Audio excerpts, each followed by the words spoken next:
নমস্কার বন্ধুরা, কেমন আছেন সবাই? আশা করছি সবাই খুব খুব ভালো আছেন, সুস্থ আছেন। আমরাও মোটামুটি ভালো আছি।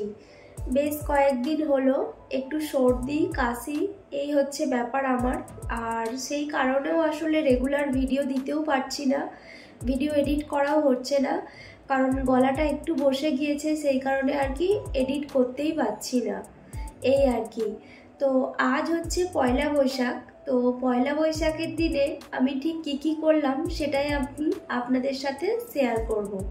তো সকাল সকাল তো মোটামুটি সব কাজকর্ম শেষ। আর এখানে আমি যেখানে থাকি আর কি, এখানের বাড়িটা কেমন, কতটুকু ছোট্ট একটি বাড়ি, তো সেটা একদিন আপনাদের সাথে শেয়ার করব। অনেক দিন হয়ে গেছে, ভাবি শেয়ার করব, কিন্তু শেয়ার আর ঠিকমতো করা হয় না।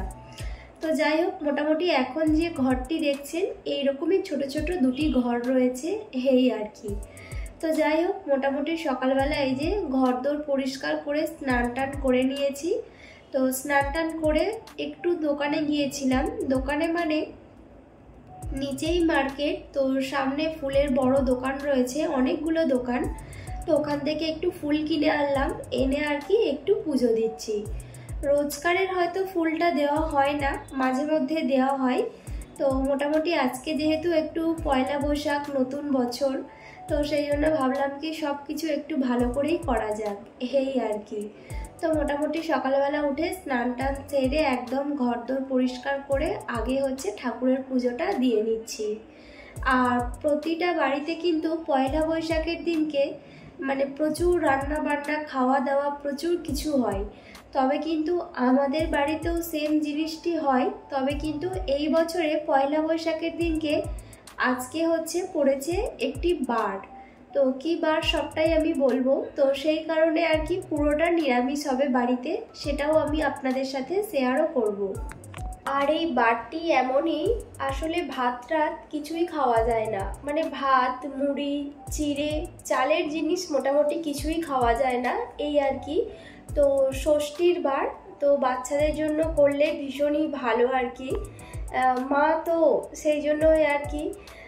তো ভাবলাম কি পরের দিনকে মানে পয়লা বৈশাখ চলে গেলে তার পরের দিনকে আমিষ রান্না করব। তো একটা দিন নয়তো বা সব কিছু শুকনো হয়ে থাকলাম, বাচ্চার তো ভালো হবে, এই আর কি।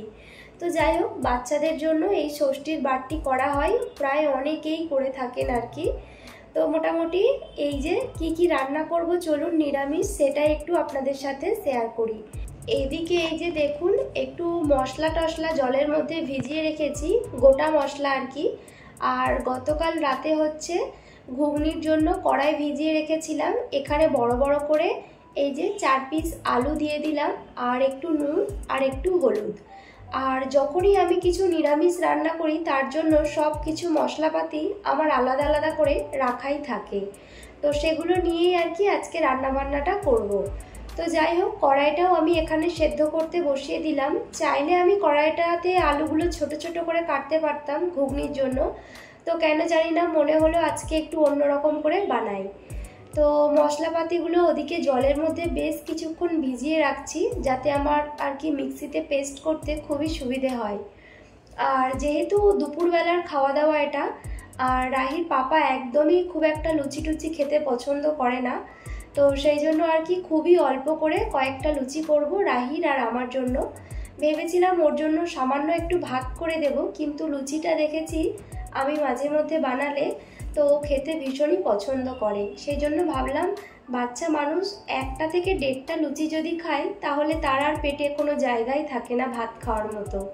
তো সেই জন্য আর কি ভাতটাকে বাদ দিয়ে দিলাম আজকে। তো এদিকে ময়দাটা খুব সুন্দর করে মাখিয়ে নিচ্ছি, একটু চিনি, একটু তেল, নুন, মানে ময়ামটা যাতে ভালো হয় আর কি। সব কিছু মাখিয়ে মোটামুটি আমি এটা বেশ কিছুক্ষণ রেখে দেব। আর ততক্ষণে আমি এখানে এই যে ঘুগনিটা বসিয়ে দিচ্ছি।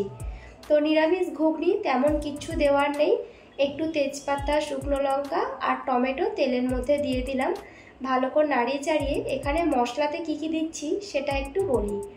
এখানে হচ্ছে একটু কাজু, মৌরি, ধনে, জিরে, শুকনো লঙ্কা এইসবই ছিল, আর সামান্য একটু গোটা জিরে। সব কিছু ভালো করে পেস্ট করে এই যে মশলাটা তেলের মধ্যে দিয়ে দিলাম, খুব সুন্দর দেখুন বেশ কিছুক্ষণ কষানোর পর তেল ছেড়ে গেছে। এবার আমি এর মধ্যে সেদ্ধ করে রাখা কড়াই আর আলুটা দিয়ে দেব। আর আলুটা এই যে খুন্তির সাহায্যে একটু ভেঙে ভেঙে দেব আর কি, বেশ খেতে কিন্তু ভালোই লাগবে। আর তরকারিটা না মানে বেশ একটু গ্রেভি টাইপের হবে, খুব একটা ঝোল ঝোল টাইপের কিন্তু একদমই হবে না। তবে কিন্তু আমি পুরো ঘুগনিটা কিন্তু মানে এবেলা ওবেলার জন্য বানাচ্ছি। আরও যদি বেশ কিছুটা রয়ে যায় কোনো অসুবিধা নেই, খাওয়ার হচ্ছে আগামীকালকে খেয়ে নিতে পারবো। মোটামুটি বেশ কিছুক্ষণ ফুটে গেলে একটু ধনেপাতা কুচি দিয়ে নামিয়ে নেব, ব্যাস ঘুগনি কিন্তু একদম রেডি। তো এদিকে চলুন আমি হচ্ছে লুচিগুলো ঝটপট করে ভেজে নিই। তো মোটামুটি হচ্ছে যতটুকু লুচি হচ্ছে আর কি মাখানোর পরে দেখলাম আমার এবেলা ওবেলা দুবেলাতেই হয়ে যাবে আর কি, বেশ অনেকগুলোই হবে। তো মোটামুটি বিকালবেলা দেখি ইচ্ছে আছে, সামনে ছোট একটি পার্ক আছে মানে বাড়ির থেকে ওই খানিকটা দূরে আর কি। তো ভাবছি ওখানের দিকে একটুখানি ঘুরে আসবো। আর বাড়ির দিকে আর কি ফোন টোন করছি প্রায় সবাইকে, সবাই বলছে পহেলা বৈশাখে বেশ কিন্তু জোরদার মেলা চলছে দেশে। তো এখানে তো আর সেটা সম্ভব হবে না, তাই ভাবলাম বাড়ির সামনে যে ছোট পার্ক আছে ওখান থেকে একটু সময় কাটিয়ে আসবো। পয়লা বৈশাখের দিনেই ষষ্ঠীর বারটি পড়েছে আর কি। তো আপনারা কারা কারা এই বারটি করেছিলেন অবশ্যই কমেন্টে জানাবেন। তো অনেকেই আছে করে, তার বেশ কয়েকদিন পরে আর কি হনুমান পূজা আছে, সেই বারটিও অনেকেই করে। তারপরে বেশ কয়েকদিন আগে আবার নীল ষষ্ঠীর বার গেছে। অনেক কিছুই ঘন ঘন আর কি পুজো পার্বণ যাচ্ছে, সব কিছু না করতে পারলেও এই ষষ্ঠীর বারটি কিন্তু অবশ্যই করা উচিত মানে মায়েদের জন্য। তবে যাদের যেদিকে চল আছে তবেই করা উচিত, আমাদের ওইদিকে আছে বলে তাই আর কি আমি করলাম। তো যাই হোক এদিকে ঝটপট করে লুচিগুলো কিন্তু বেলে তাড়াতাড়ি করে ভেজে নিচ্ছি, কারণ অনেকটা বেলাও হয়ে গেছে। আসলে কি হয়, একদিকে ক্যামেরা ধরতে, অন্যদিকে সব কিছু জোগাড়জাত করতে, রান্না করতে, আবার তার আরও একদিকে রাহি তো পায়ের কাছে সারাক্ষণ দাঁড়িয়ে আছে। তো মোটামুটি সব কিছু মিলেমিশে আর কি একটু দেরি হয়েই যায়। আর যখন আর কি মানে তাড়াহুড়ো করে সব কিছু করি, মানে হাতে একদম সময় কম থাকে, তখন আর কি সেই সব ভিডিওগুলো আমি একদমই ক্যামেরাবন্দি করতেই পারি না। তার কারণ যখন খুব তাড়া থাকে আর সেটা সম্ভব হয়ে ওঠে না। যাই হোক এই যে এখানে বেশ কয়েকটি লুচি আর একটু ঘুগনি নিয়েছি। তো রাহি আর আমি এটাই এখন খাবো। তবে ঘুগনিটা একটু শুধু শুধু খেতে ভালো লাগবে, তাই একটু বেশি করেই নিলাম, এই আর কি। চলুন খাওয়া দাওয়াটা সেরে ফেলি, সন্ধেবেলা কোথায় যাই সবটা শেয়ার করব। তো মোটামুটি এই যে এখন বাজে ঠিক ওই 6:30 থেকে 6:45 হবে, সবে সবে সন্ধে হয়েছে আর কি। তো আমরা এই যে বেরোলাম, রাহির পাপাও আজকে তাড়াতাড়ি চলে এসছে। সামনে মানে বাড়ির থেকে ওই 15 মিনিট দূরে একটি পার্ক আছে, আমাদের অটো বুক করা হয়েছে, অটোও আসবে। তো এই যে চলেও এসছি মোটামুটি পার্কে। তো চলুন, এখানে প্রচুর মানুষজন বসে আছে, একটু সময় কাটাই এখানে, বেশ কিছুক্ষণ পরে আবার বাড়িও চলে যাব।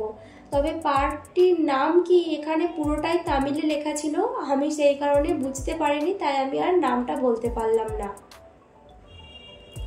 তো পার্কে কিছুক্ষণ সময় কাটানোর মধ্যে বেশ অনেকটা রাতও হয়েছে, প্রায় 9:30 বাজে। রাহির পাপা বলল চলো এখান থেকে একটু কিছু খেয়ে যাই। তো আজকে যেহেতু আমার নিরামিষ সবটা, সেই জন্য আমি বললাম যে আমি তো তেমন কিছুই খাবো না, শুধুমাত্র একটু ধোসা খাবো। তো বলল ঠিক আছে তাই হবে। তো তেমন কোনো ব্যাপার নেই, তাই এখানে কি কি নেওয়া হচ্ছে চলুন আপনাদের সাথে একটু শেয়ার করি। আর রাহির পাপা একটু আর কি পেঁয়াজ টেয়াজ খেয়েছিল, তবে আমি আর কি ওখান থেকে একদম দূরে ছিলাম। তো একটু ধোসা, তারপরে হচ্ছে একটু পুরি, এই সবই আর কি নেওয়া হয়েছিল। তবে এখানে ধোসাটা খেতে এত দারুণ লাগে, এখানে প্রথমবার খাচ্ছি মানে এই হোটেলটাতে। হোটেলটা কিন্তু খুবই ছোট্ট একটি হোটেল, তবে এর পাশে আরও অন্যান্য জায়গায় এরকম টাইপের ধোসা খেয়েছি, দারুণ টেস্ট হয়, খুবই ক্রিস্পি। এখানে সাম্বার আর এখানে নারকেলের চাটনি আর আরও একটি চাটনি ছিল, তবে টেস্ট কিন্তু অসাধারণ ছিল আর কি। তো চলুন খাওয়া দাওয়াটা সেরে ফেলি, বেশ কিন্তু মজাও হলো, সকাল থেকে বেশ কিন্তু দারুণ আনন্দে কাটলো। তো ভিডিওটি আপনাদের কেমন লাগলো অবশ্যই জানাবেন, ভালো লাগলে লাইক কমেন্ট শেয়ার সাবস্ক্রাইব করবেন। অবশ্যই কিন্তু প্লিজ চ্যানেলটি সাবস্ক্রাইব করে আমার পাশে থাকবেন। আমি প্রত্যেক ভিডিওতে সেম কথা বলি। তো খাবারের টেস্ট কিন্তু সত্যি অসাধারণ এক কথায়। সবাই ভালো থাকবেন, সুস্থ থাকবেন। দেখা হচ্ছে পরবর্তী আরও একটি নতুন ভিডিওর সাথে। আর নতুন ভিডিও মানে নতুন একটি গল্প, নতুন একটি আর কি দিন। তো চলুন, সবাইকে টাটা।